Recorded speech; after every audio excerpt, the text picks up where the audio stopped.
12월 5일 함께 나누는 하나님 말씀은 다니엘 9장 1절로부터 14절 말씀입니다. 말씀과 기도의 사람이 역사 격변기를 준비합니다. 9장에 들어섰고 오늘 본문 말씀은 다니엘이 깨닫고 기도하더라 하는 내용을 담고 있지요. 7장과 8장은 다니엘이 직접 환상을 받았고 그 환상을 해석해 나가는 내용들이었습니다.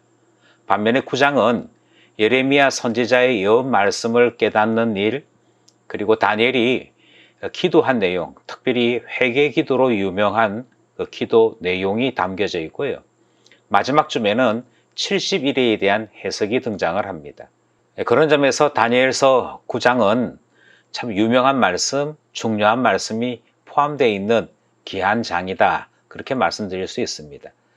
오늘 우리가 함께 나누는 것은 1절로부터 14절인데요. 그 가운데 4절에서부터 14절에는 다니엘의 기도가 포함되어 있습니다. 본문을 살피면서 어떻게 깨닫고 어떻게 기도했는지 살펴보겠습니다. 오늘 본문을 구분하자면 크게 두 개로 구분할 수 있을 것 같습니다. 먼저 1절로부터 3절이 왜 기도하게 되었는지 하는 배경에 대한 말씀이 되고, 4절로부터 14절은 다니엘의 기도 본문이 되지요. 그런데 다니엘의 기도 안에서도 다시 여러 개로 구분해서 나누어 살펴볼 수 있을 것 같습니다. 1절로부터 3절 말씀은 70년 그 연수를 깨달았다 하는 내용을 담고 있지요. 1절, 메대 족속 아하수에로의 아들 다리오가 갈대아 나라 왕으로 세움을 받던 첫 해, 곧 그 통치 원년에 나 다니엘이 책을 통해 여호와께서 말씀으로 선지자 예레미야에게 알려주신 그 연수를 깨달았나니 곧 예루살렘의 황폐함이 70년 만에 그치리라 하신 것이니라.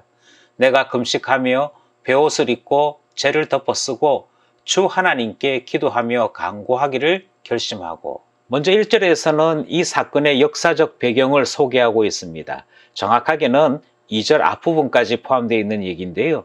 다리오라고 하는 사람이 왕으로 추대되던 통치 원년이라고 밝히지요. 이미 말씀드린 적이 있습니다만 다리오, 그러니까 다리오스 왕은 겨우 2년 통치합니다. 메데라고 하는 나라는 패하여지게 되고 페르시아가 전체적인 독점을 가지게 됩니다. 다리오가 중요한 이유는 다리오로부터 시작을 해서 서서히 70년 회복이 가능하게 되겠구나 희망을 발견할 수 있었기 때문입니다. 그 출발은 성경 말씀을 통해서 깨닫게 됨으로 하나님 앞에 소망 가지게 되는 것이지요. 그래서 2절 말씀에 보면 나 다니엘이 책을 통해 라고 되어 있는데 여기에 말하는 책은 성경책을 이야기합니다. 그리고 정확하게는 두루마리를 이야기하는 것이겠죠. 다니엘이 읽었던 이 성경책은 선지자 예레미야의 글이었다 하는 것도 밝히고 있습니다. 그 가운데 예레미야 선지자가 바벨론으로 가서 그 나라 시민이 되고 그 나라에 충성하라 했던 이유를 알게 되었다 하는 것입니다. 70년 만에 하나님께서 되돌아오게끔 하시겠다 약속한 것이 있고, 가만히 횟수를 헤아려 보니 70년이 다가서더라 하는 것이지요. 놀라운 것은 3절입니다. 70년이 다 되어 가고 있는 즈음에 이 사실을 알게 되었을 때 춤출 것 같았다, 너무 좋았다, 이제 곧 희망을 보겠구나, 그렇게 하지 아니하고 3절은 이 70년 비밀을 깨달았는데 금식하고 베옷을 입고 죄를 덮어쓰고 하나님께 기도하며 간구하더라 하는 내용으로 되어 있습니다. 기도는 기도인데 간구하는 기도를 결심했다, 이렇게 되어 있는 것입니다. 아니, 왜 회복이 다가오는데 하나님 앞에 간구하는 기도를 드리게 될까? 무엇 때문일까? 우리는 이 이유를 이제 다음 문단에서 확인할 수 있게 됩니다. 그 전에 이 70년이라고 하는 것은 설명이 조금 필요할 것 같습니다. 70년의 출발을 주전 586년에 있었던 솔로몬 성전의 파괴를 기준으로 두고 학계 스가랴 선지자들이 이룬 회복과 스룹바벨 성전 회복을 기준으로 딱 보면 이 스룹바벨 성전 회복이 주전 516년이거든요. 그러면 정확하게 70년이 딱 떨어집니다. 586년에 파괴되었다가 516년에 회복되었으니까 70년 딱 맞아 떨어지는 것이죠. 그런데 문제는 예레미야 선지자가 성전을 중심으로 얘기한 것이 아니고 예루살렘의 황폐함을 기준으로 70년 이렇게 말한 것이 문제가 되는 것입니다. 저는 예레미야 선지서를 설명하면서 성전 파괴가 예루살렘 성이 무너진 것과 같은 의미다라고 계속 말씀드렸습니다만, 많은 사람들은 이 예루살렘의 황폐함을 포로 기준으로 자꾸 생각을 하는 것이죠. 그 포로로 기준으로 하게 되어지면 70년이 정확하게 딱 맞아떨어지지는 않습니다. 고레스의 칙령이 538년이고 포로, 그러니까 첫 번째 포로가 온 것이 주전 605년인데 이렇게 보자면 70년이 딱 맞아떨어지는 것이 아닌 것이지요. 이처럼 학자들 사이에서는 70년을 어떻게 잡아야 할 것인가 하는 고민이 참 많습니다. 하지만 오늘 본문에서 보시다시피 다니엘에게서는 조금도 문제되는 것이 없습니다. 하나님은 70년이라고 하는 긴 세월을 지나오시면서도 약속하신 것을 잊지 않으시고 서서히 보여주고 계시는 것이 다니엘의 깨달음이 되었기 때문인 것이지요. 하나님은 약속의 하나님이십니다. 하나님은 기억하시는 하나님이십니다. 언약을 기억하십니다. 약속하신 것을 기억하십니다. 그리고 반드시 그 약속대로 합당한 결과를 만드시는 분인 것을 확인하게 되는 것이죠. 이것이 첫 번째 문단 1절로부터 3절 사이의 말씀이었습니다. 이제 4절로부터 14절까지는 이미 말씀드린 대로 다니엘의 기도이지요. 다니엘의 기도 전체를 하나로 볼 수도 있겠습니다만, 먼저 4절로부터 6절을 둘째 문단 중에서도 첫 번째 부분으로 보고 살펴보려고 합니다. 4절, 내 하나님 여호와께 기도하며 자복하여 이르기를, 크시고 두려워할 주 하나님, 주를 사랑하고 주의 계명을 지키는 자를 위하여 언약을 지키시고 그에게 인자를 베푸시는 이시여, 우리는 이미 범죄하여 패역하며 행악하며 반역하여 주의 법도와 규례를 떠났사오며, 우리가 또 주의 종 선지자들이 주의 이름으로 주의 왕들과 우리의 고관과 조상들과 온 국민에게 말씀한 것을 듣지 아니하였나이다. 4절이 출발을 이렇게 합니다. 여호와께 기도하며 자복하여 이르기를, 이렇게 되어 있죠. 조금 전 3절에서는 하나님께 기도하고 간구할 것을 결심했다, 이렇게 되어 있었는데, 막상 기도가 시작될 때에는 하나님 기도하며 자복합니다, 이렇게 출발합니다. 그러니까 어떤 기도를 드리냐면 자복하는 기도를 드리겠습니다, 이렇게 출발하는 것이지요. 자복한다는 말은 죄를 철저하게 돌아보고 자기 잘못을 스스로 하나님 앞에 고백하는 그 의미를 이야기합니다. 그리고 어떤 기도냐? 결국 기도하며 자복한다는 말은 회개 기도를 하겠습니다, 이런 내용인 것이지요. 다니엘은 왜 하나님께 회개 기도를 드릴까요?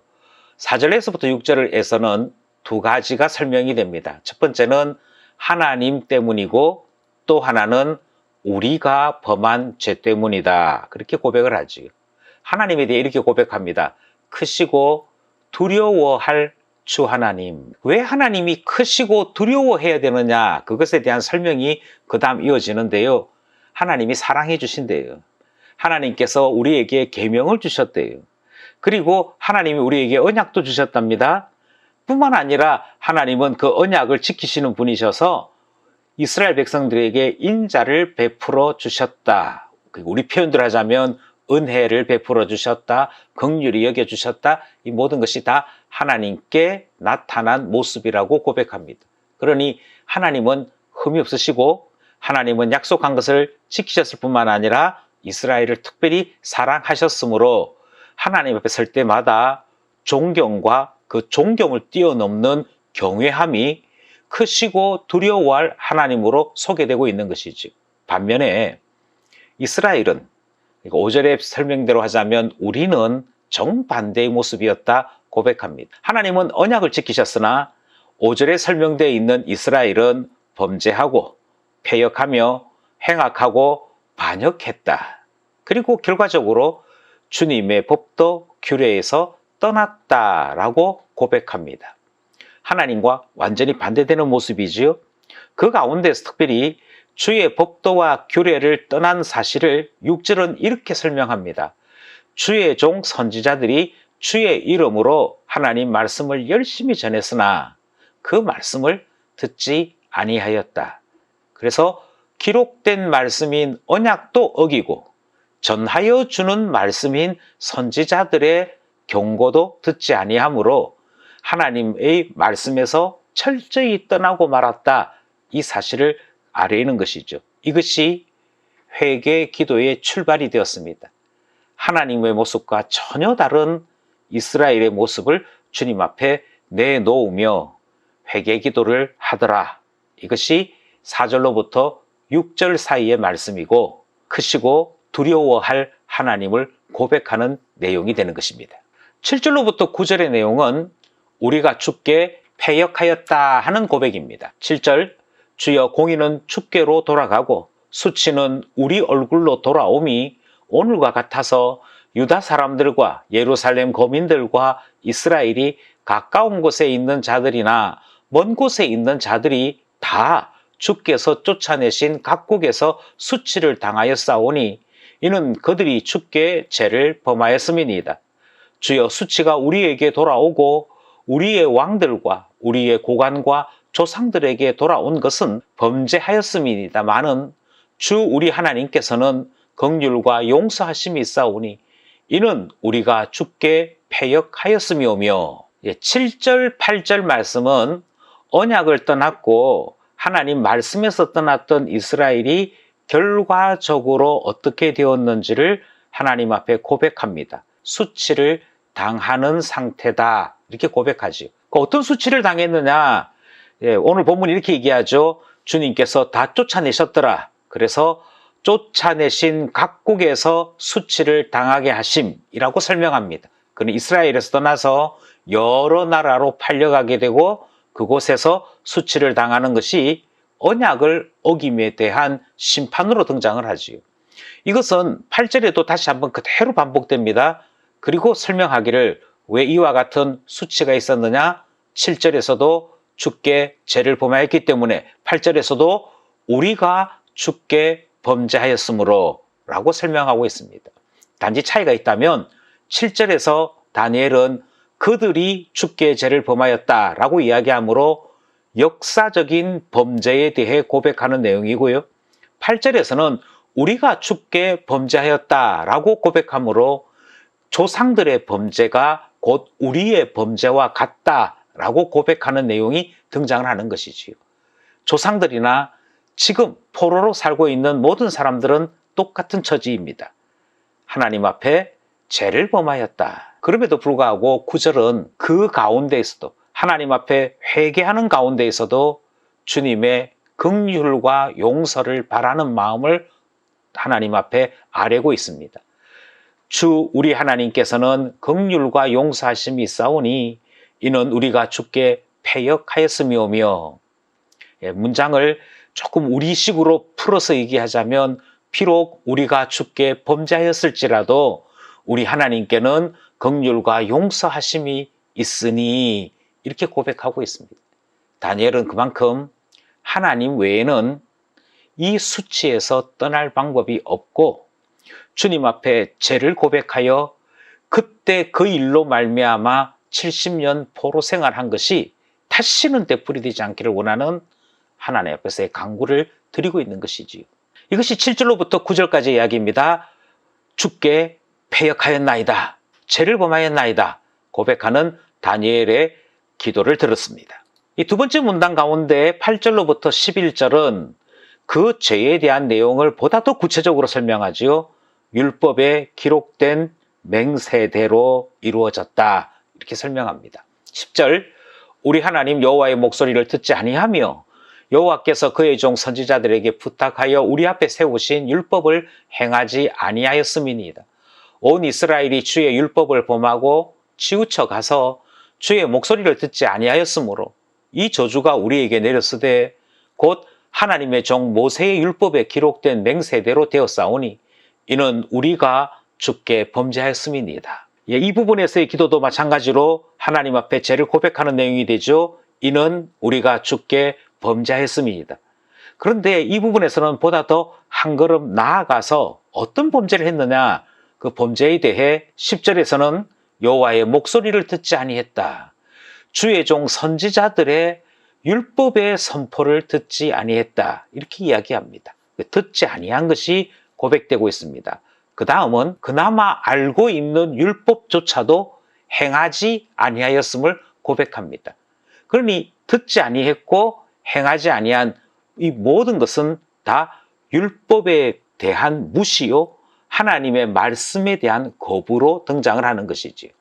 11절에도 이 사실을 그대로 반복합니다. 주의 율법을 범하고 치우쳐서, 여기 치우쳐 갔다라고 하는 말은 자기 편리대로 살았다, 하나님 말씀에서 떠나 살았다 하는 것을 이야기하는 것이고요. 주의 목소리 듣지 아니한 것, 그것이 결과적으로는 우리에게 저주가 되었다, 이렇게 설명합니다. 이 저주는 어떤 저주인가 하니, 하나님의 율법이 언약의 율법이므로 범죄하였을 때 약속된 저주가 그대로 임하게 되더라. 하나님의 종 모세의 율법에 기록된 맹세대로 주님 앞에 벌받았다, 이렇게 고백하는 것이지요. 예, 죄는 죄입니다. 그런데 구체적으로 어떤 죄냐? 목소리 듣지 아니하고 말씀대로 행하지 아니하고 하나님의 언약에서 떠났던 것, 그것이 엄청난 죄임을 고백하는 것이 8절로부터 11절 내용이 됩니다. 이제 다니엘의 기도 가운데 12절로부터 14절, 그러니까 마지막 부분을 살펴보겠습니다. 마지막 부분에서 역시 다니엘은 이스라엘과 우리의 죄를 고백하지요. 그것을 이렇게 표현합니다. 하나님을 기쁘시게 하지 아니했더니. 12절입니다. 주께서 큰 재앙을 우리에게 내리사 우리와 및 우리를 재판하던 재판관을 쳐서 하신 말씀을 이루셨사오니 온 천하의 예루살렘에서 일어난 일 같은 것이 없나이다. 모세 율법에 기록된 대로 이 모든 재앙이 이미 우리에게 내렸사오나 우리는 우리의 죄악을 떠나고 주의 진리를 깨달아 우리 하나님 여호와의 얼굴을 기쁘게 하지 아니하였나이다. 그러므로 여호와께서 이 재앙을 간직하여 두셨다가 우리에게 내리게 하셨사오니 우리의 하나님 여호와께서 행하시는 모든 일이 공의로우시나 우리가 그 목소리를 듣지 아니하였음이니이다. 여기서 말하는 재앙이란 하나님께서 이스라엘의 지도자들을 치신 것을 이야기합니다. 뿐만 아니라 유다와 예루살렘이 멸망한 것을 두고 말씀하시는 것이지요. 하나님의 재앙이 이처럼 무서웠습니다. 그리고 13절이 이야기하는 대로 모세의 율법에 기록된 대로 다 이루어지더라, 이렇게 설명하지요. 율법을 지키지 않았다, 말씀을 지키지 않았다 하는 말을 13절은 이렇게 전하고 있습니다. 우리가 죄악을 떠나고 진리를 깨달아 하나님을 기쁘시게 하는 삶 사는 것이 율법대로 사는 삶이었다. 예, 하나님을 기쁘시게 하는 삶이 말씀대로 사는 것이고 율법대로 사는 것인데, 하나님 말씀을 깨닫는 일도 없었고 하나님을 기쁘시게 하고자 하는 일도 없었다는 것입니다. 왜 없었는가 하니 하나님 말씀을 들은 바가 없어서, 하나님 말씀대로 자기의 삶을 헌신한 바가 없어서 그와 같이 되었더라. 결국 말씀을 떠나게 되고 보니 하나님을 기쁘시게 하는 일이 일어나지 않았던 것이지요. 그리고 다니엘은 이것이 바로 가장 중요한 범죄라고 고백하며 기도하고 있는 것입니다. 14절, 그러므로 여호와께서 이 재앙을 간직하여 두셨다가 우리에게 내리셨다, 이렇게 고백하지요. 그리고는 우리가 그 목소리를 듣지 않았습니다. 처음 4절의 말씀으로 되돌아가고 있습니다. 하나님은 공의로우셨는데 우리는 범죄했습니다. 그래서 하나님께서 말씀에 기록된 대로 우리를 심판하셨습니다. 오늘 본문은 여기까지고요. 하나님 앞에 회개 기도를 한 다니엘의 기도를 살펴본 말씀이었습니다. 우리는 다시 한 번 더 이 말씀을 묵상하면서 한 3가지 정도 말씀을 붙잡고 기도하고자 합니다. 다니엘은 예레미야 선지자의 말씀을 깨닫고 기도하였지요. 말씀을 깨닫는 일 얼마나 중요한지요.